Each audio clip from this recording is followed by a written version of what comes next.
చిన్న పాట పాడుతాం. ఒక బాటిల్ పరిమాణం ఇచ్చి కొన్ని బాటిల్స్ పరిమాణం అడిగితే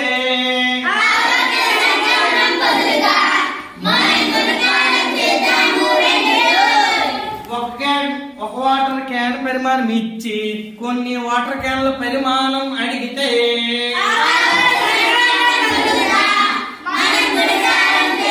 ఒక నీళ్ళ ట్యాంక్ లో పరిమాణం ఇచ్చి కొన్ని నీళ్ళ ట్యాంకుల పరిమాణం అడిగితే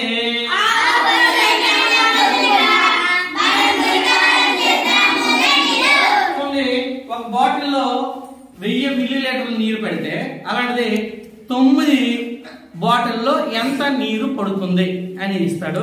అలాగే లెక్క ఇచ్చిన అలాగే ఒక వాటర్ క్యాన్ లో 15 లీటర్స్ నీరు పెడితే 9 వాటర్ క్యాన్ లో ఎన్ని నీరు